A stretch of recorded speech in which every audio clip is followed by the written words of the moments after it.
गांव, गरीब, किसान, मध्यम वर्ग सभी के सपनों को पूरा करेगा।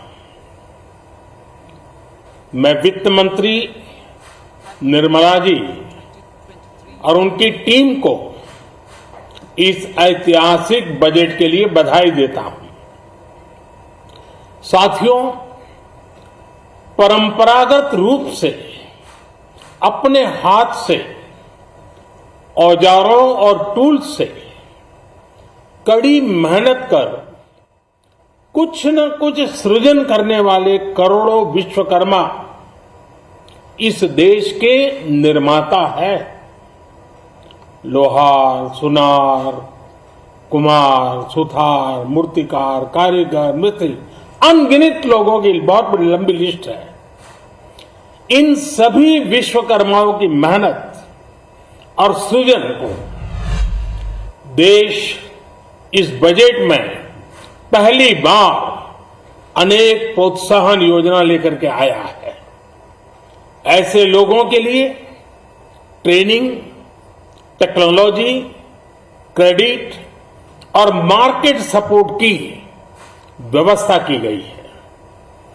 पीएम विश्वकर्मा कौशल सम्मान यानी पीएम विकास करोड़ों विश्वकर्माओं के जीवन में बहुत बड़ा बदलाव लाएगा। साथियों, शहरी महिलाओं से लेकर गांव में रहने वाली महिलाएं हो, कारोबार रोजगार में व्यस्त महिलाएं हो या घर काम में व्यस्त महिलाएं हो, उनके जीवन को आसान बनाने के लिए बीते वर्षों में सरकार ने अनेकविध कदम उठाए हैं। जल जीवन मिशन हो, उज्ज्वला योजना हो, पीएम आवास योजना हो, ऐसे अनेक कदम। इन सबको बहुत बड़ी ताकत के साथ आगे बढ़ाया जाएगा। उसके साथ साथ महिला सेल्फ हेल्प ग्रुप एक बहुत बड़ा सामर्थ्यवान क्षेत्र आज भारत में बहुत बड़ी जगह अपने हाथ एक्वायर कर चुका है। उनको अगर थोड़ा सा बल मिल जाए तो मिरेकल कर सकते हैं। और इसलिए विमेन सेल्फ हेल्प ग्रुप उनके सर्वांगीण के विकास के लिए नई पहल इस बजट में एक नया आयाम जोड़ेगी। महिलाओं के लिए एक विशेष बचत योजना भी शुरू की जा रही है और जनधन अकाउंट के बाद ये विशेष बचत योजना सामान्य परिवार की गृहिणी माताओं बहनों को बहुत बड़ी ताकत देने वाली है। ये बजट सहकारिता को ग्रामीण अर्थव्यवस्था के विकास की दूरी बनाएगा। सरकार ने कोऑपरेटिव सेक्टर में दुनिया की सबसे बड़ी अन्न भंडारण योजना बनाई है, स्टोरेज कैपेसिटी। बजट में नए प्राइमरी कोऑपरेटिव्स बनाने के लिए एक महत्वाकांक्षी योजना का भी ऐलान हुआ है। इससे खेती के साथ साथ दूध और मछली उत्पादन के क्षेत्र का विस्तार होगा। किसानों, पशुपालकों और मछुआरों को अपने उत्पाद की बेहतर कीमत मिलेगी। साथियों, अब हमें डिजिटल पेमेंट्स की सफलता को एग्रीकल्चर सेक्टर में दोहराना है। इसलिए इस बजट में हम डिजिटल एग्रीकल्चर इंफ्रास्ट्रक्चर की एक बहुत बड़ी योजना लेकर आए हैं। आज दुनिया इंटरनेशनल मिलेट ईयर मना रही है। भारत में मिलेट्स के अनेक प्रकार हैं, अनेक नाम है। आज जब मिलेट्स घर घर में पहुंच रहा है, पूरी दुनिया में पॉपुलर हो रहा है, तो उसका सर्वाधिक लाभ भारत के छोटे किसानों के नसीब में है। और इसलिए आवश्यक है कि नए तरीके से उसको आगे ले जाया जाए। इसकी एक नई पहचान, विशेष पहचान आवश्यक है। इसलिए अब इस सुपर फूड को श्री अन्न की नई पहचान दी गई है। उसके प्रोत्साहन के लिए भी अनेकविध योजनाएं बनाई गई हैं। श्री अन्न को दी गई प्राथमिकता से देश के छोटे किसानों, हमारे आदिवासी भाई बहन जो किसानी करते हैं, उनको आर्थिक संबल मिलेगा और देशवासियों को एक स्वस्थ जीवन मिलेगा। साथियों, ये बजट सस्टेनेबल फ्यूचर के लिए green growth, green economy, green energy, green infrastructure और ग्रीन जॉब्स को एक अभूतपूर्व विस्तार देगा।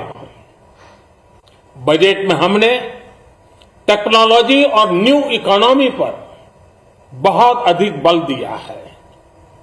एस्पिरेशनल भारत आज road, rail, metro, port, waterways हर क्षेत्र में आधुनिक इंफ्रास्ट्रक्चर चाहता है। नेक्स्ट जनरेशन इंफ्रास्ट्रक्चर चाहिए। 2014 की तुलना में इंफ्रास्ट्रक्चर में निवेश पर 400% से ज्यादा की वृद्धि की गई है। इस बार इंफ्रास्ट्रक्चर पर 10 लाख करोड़ रुपए का अभूतपूर्व इन्वेस्टमेंट भारत के विकास को नई ऊर्जा और तेज गति देगा। ये निवेश युवाओं के लिए रोजगार के नए अवसर पैदा करेगा, एक बहुत बड़ी आबादी को आय के नए अवसर उपलब्ध कराएगा। इस बजट में ईज ऑफ डूइंग बिजनेस के साथ साथ हमारे उद्योगों के लिए क्रेडिट सपोर्ट और रिफॉर्म्स के अभियान को आगे बढ़ाया गया है।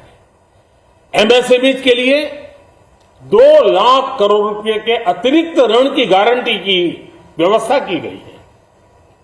अब प्रिजम्पटिव टैक्स की लिमिट बढ़ने से एमएसएमई को ग्रो करने में मदद मिलेगी। बड़ी कंपनियां द्वारा एमएसएमई को समय पर पेमेंट मिले, इसके लिए नई व्यवस्था बनाई गई है। साथियों, बहुत तेजी से बदलते भारत में मध्यम वर्ग, विकास हो या व्यवस्था हो, साहस हो या संकल्प लेने का सामर्थ्य हो, जीवन के हर क्षेत्र में आज भारत का मध्यम वर्ग एक प्रमुख धारा बना हुआ है।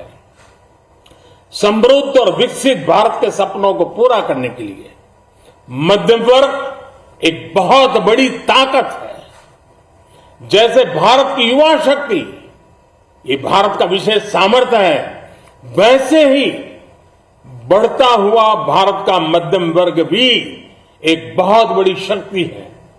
मध्यम वर्ग को सशक्त बनाने के लिए हमारी सरकार ने बीते वर्षों में अनेकों निर्णय लिए और ईज ऑफ लिविंग को सुनिश्चित किया है। हमने टैक्स रेट को कम किया है, साथ ही प्रोसेस को सिंप्लीफाई, ट्रांसपेरेंट और फास्ट किया है। हमेशा मध्यम वर्ग के साथ खड़ी रहने वाली हमारी सरकार ने मध्यम वर्ग को टैक्स में बड़ी राहत दी है। इस सर्वस्पर्शी और विकसित भारत के निर्माण को गति देने वाले बजट के लिए मैं फिर एक बार निर्मला जी और उनकी पूरी टीम को बहुत बहुत बधाई देता हूं और देशवासियों को भी बहुत बधाई के साथ साथ मैं आह्वान करता हूं, आइए अब नया बजट आपके सामने है, नए संकल्पों को लेकर के चल पड़े। 2047 में समृद्ध भारत, समर्थ भारत, हर प्रकार से संपन्न भारत हम बना के रहेंगे।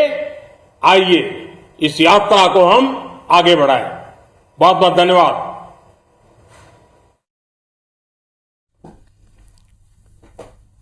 तो देश के बजट के ऊपर प्रधानमंत्री ने देश को संबोधित करते हुए कहा कि वित्त मंत्री को, उनके साथियों को और देशवासियों को बधाई। सारी दुनिया इस वक्त देश की तरफ देख रही है, भारत की तरफ देख रही है। और ऐसे में देश में नई कर व्यवस्था इस बार के बजट का सबसे बड़ा हाईलाइट है। 8 साल के बाद इसमें चेंज हुआ है, परिवर्तन हुआ है। इंतजार किया जा रहा था। 7 लाख तक की इनकम पर 0 टैक्स हो गया। जो नई कर व्यवस्था है उसका जिक्र उन्होंने किया। प्रधानमंत्री ने कहा गांव, गरीब और किसान का बजट है। विश्वकर्मा, उनके विकास और उनके सम्मान पर प्रधानमंत्री ने योजना का और सम्मान का दोनों का ऐलान किया। लगातार रिएक्शंस आ रहे हैं। छत्तीसगढ़ के पूर्व सीएम रमन सिंह इस वक्त बजट पर प्रतिक्रिया दे रहे हैं। सुनवा रहे हैं आपको।